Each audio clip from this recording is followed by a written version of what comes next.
The state of Missouri announces they're moving into Phase 1B, Tier 1 of their COVID-19 vaccination plan. I'm Chris Warner with what you need to know. Authorities investigate the death of a Sarcoxy woman and hope finding this missing car can help solve the case. The 4 states' most watched news starts now. The state of Missouri announces it's moving into the next step of Phase 1 of its COVID-19 vaccine distribution plan. This is KOAM News at 6. The announcement came this afternoon during a media briefing at the Capitol. KOAM's Chris Warner has more. The announcement Thursday moves the state's vaccination rollout into the next step of Phase 1. There are 3 parts to the next step, with the state entering the first Thursday with plans to enter the second on Monday. For local health officials, it's providing answers. Well, there's been a lot of confusion as to what groups, what age groups. Do I have to have pre-existing medical condition, underlying medical conditions?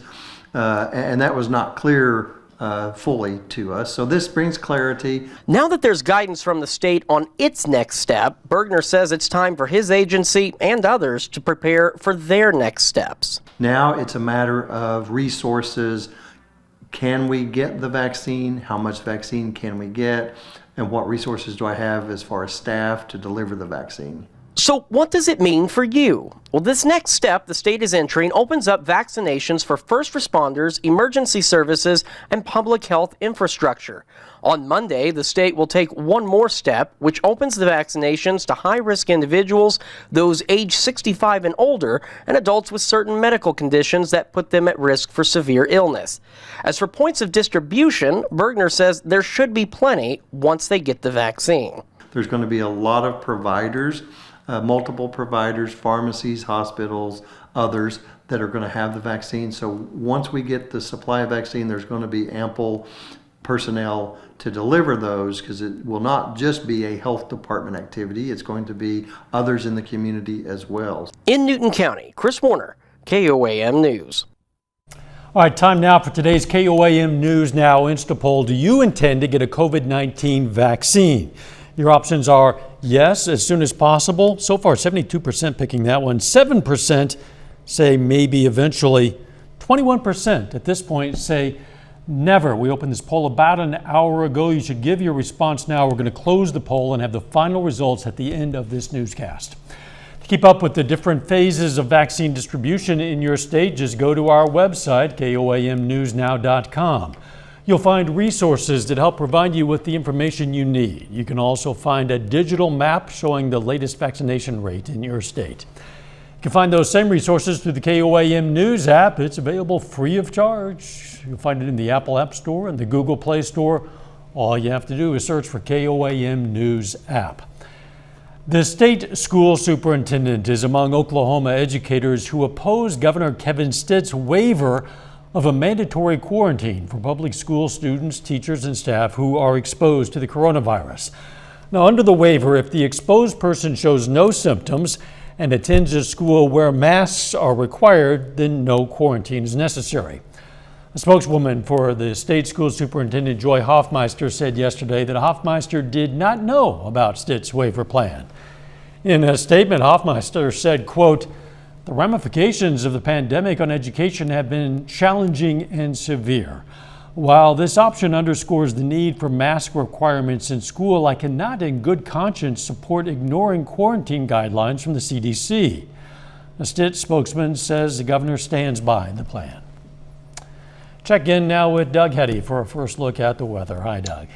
Hey, Dow. We did get some on and off showers for us today, especially during the morning hours, and then we broke out and actually saw mostly sunny skies before the sun set a couple hours ago. 42 was our start, 51 was our afternoon high, so really temperature is pretty good. Any showers that we have seen are now working out of here, and you can see pretty much clear skies, but this whole storm system is wrapping up and is going to kind of surge south over about the next 24 hours, and that's going to give us some light snow as we work into Friday. Temperatures kind of cold. Most of us are in that 40 to about 45 degree range, but it's been very windy. At times, we've had winds gusting 35 upwards to 40 miles per hour, and they're going to really pick up once again later on tonight into the daytime hours tomorrow. Clouds start to increase through the overnight hours. Temperatures drop back to about 31, but you can see some snow increasing in our northern counties by morning. We'll talk more about that here in just a bit. All right, we'll see you then. Thanks, Doug. Jasper County authorities are investigating a Sarcoxie, Missouri homicide and need your help tracking down a vehicle. Police say yesterday they were called to a home on High Street in Sarcoxie. That's where they found the body of Becky Sanders, a 46-year-old from Sarcoxie. They're trying to find this car, a 2015 Subaru Legacy, plate number VB1Y0E. They believe the car was stolen from the house where Sanders' body was found. We're trying to piece that together right now. We are looking for any information on possible suspect. We will release more information when we can, but right now we're trying to locate the vehicle. Again, they're searching for that car. If you see that car, then you should do what you can to try to help authorities find it. Crawford County, Kansas authorities are searching for this man, Nicholas Adam Carrillo. They say that Carrillo is a person of interest in a death investigation in that area.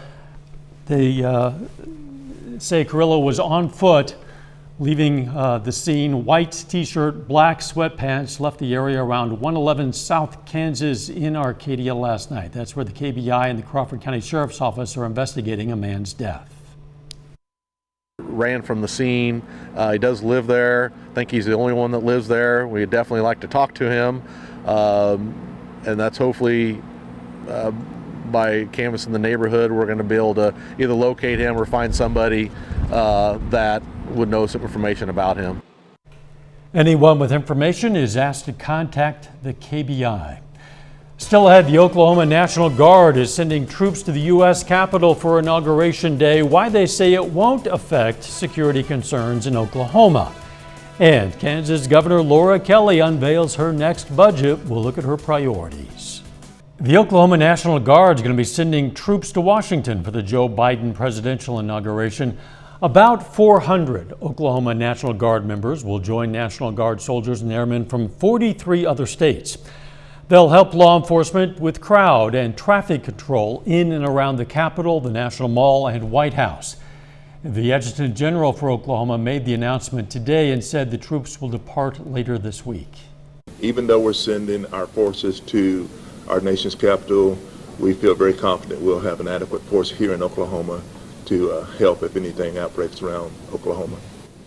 This is nothing new. National Guard involvement in presidential inaugurations dates back to the inauguration of George Washington in 1789.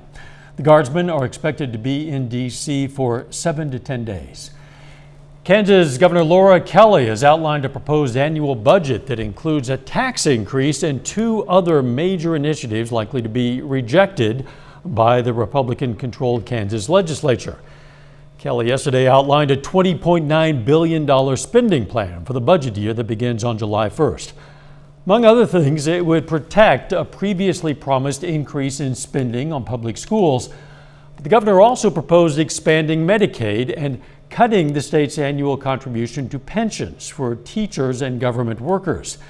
Kelly also wants to impose the state sales tax on online music and movie purchases, and Republicans criticized that idea last year. Bars and restaurants in Kansas City, Missouri and its surrounding county will be allowed to stay open a little bit later. Mayor Quentin Lucas announced that bars and restaurants can now stay open until midnight. The previous curfew aimed at slowing the spread of COVID-19 was 10 p.m. The change doesn't mean that officials are comfortable that the coronavirus pandemic is starting to ease. The curfew was implemented in November. Nothing that we say or do today suggests that we're being any less serious about the threat of COVID-19. Nothing that we say or do today suggests that we're not still in a moment of crisis. Jackson County Executive Frank White Jr. also announced that establishments can serve food and alcohol until midnight starting Thursday. The Kansas City order is effective immediately. Doug Hetty is up next with his complete forecast. Later, we're going to update the numbers from today's KOAM News Now Instapoll on whether you intend to get a COVID-19 vaccine, plus peace of mind brought on by a needle. We'll hear from some Oklahoma nursing home residents about how they feel after receiving a COVID-19 vaccine.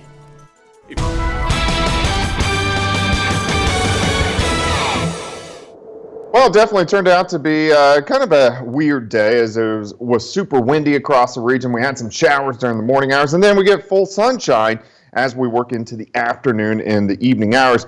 But of course, clouds are going to roll right back in as our next part of this storm system start to affect us. Outside, it's 40 right now. We got west-southwest winds at about 5 to 10. The winds are dying down just a bit over the next couple hours, and then they're really going to pick back up again for us later on tonight. Temperatures near 40 across most of the metro area, really the entire four-state area. Most of us are kind of in that 40 to about 45 degree range. Now, we had the winds really gusting for us earlier today. They have calmed down just a bit over the past couple hours, but they're going to pick right back up. But right now we have these northwesterly winds at about 5 to 10. Through the evening hours, we'll slide slowly back through the 30s and eventually right around 30, 31 a little bit later on tonight. We had some light showers earlier this afternoon. All these have rolled off toward the east. In fact, you can see the clouds have pretty much cleared out over the past couple hours. So any showers continuing to roll east. But this whole storm system is wrapping up right across central parts of Iowa. You can see the spin,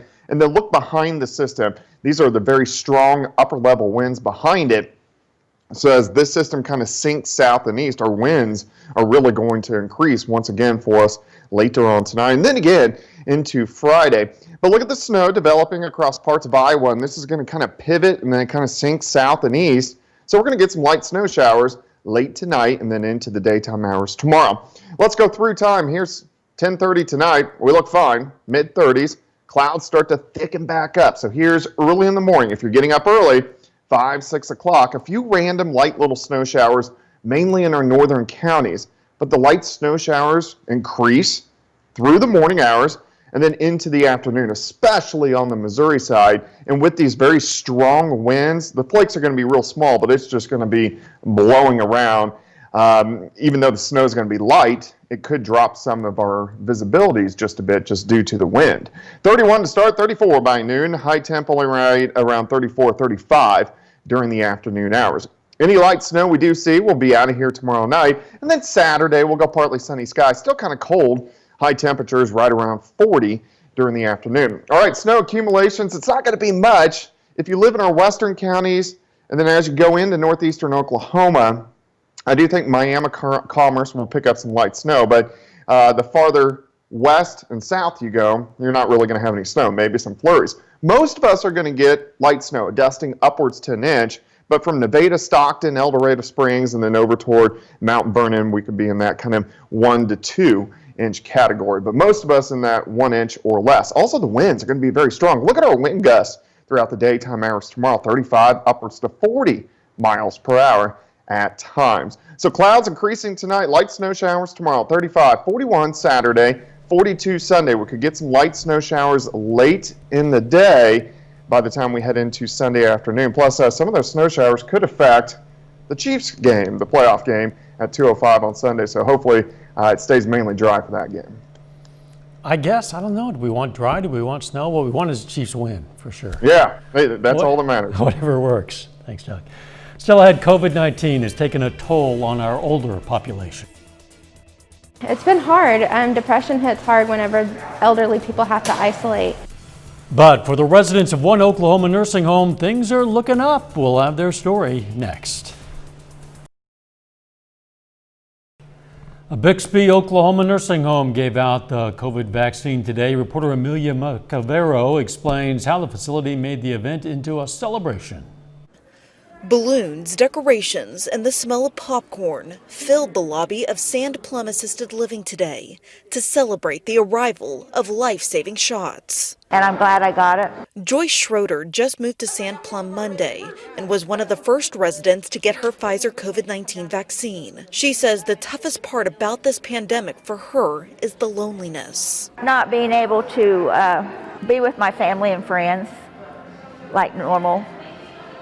Not able to touch them. Lindsay Reyes works at Sand Plum and says their residents have not been able to see their loved ones in more than 10 months. She says today's event is a step closer to normalcy. It's been hard. Depression hits hard whenever elderly people have to isolate.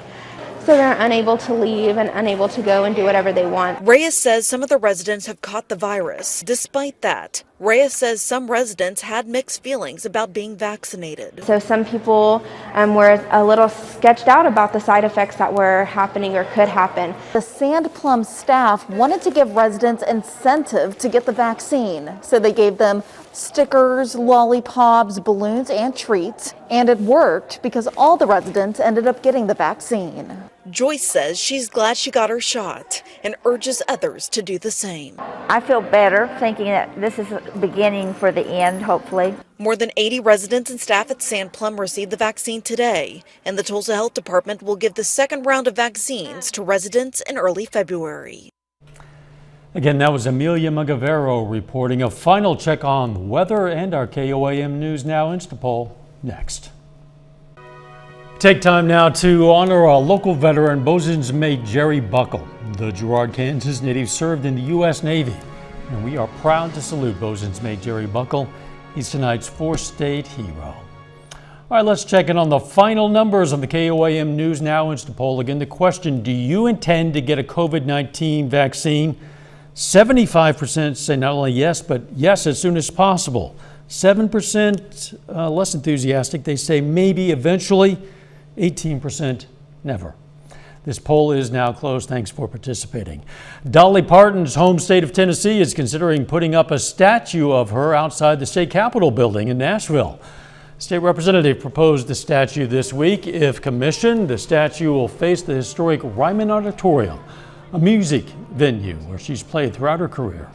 It would be paid for by the Dolly Parton Fund, which would include gifts, grants, and other donations.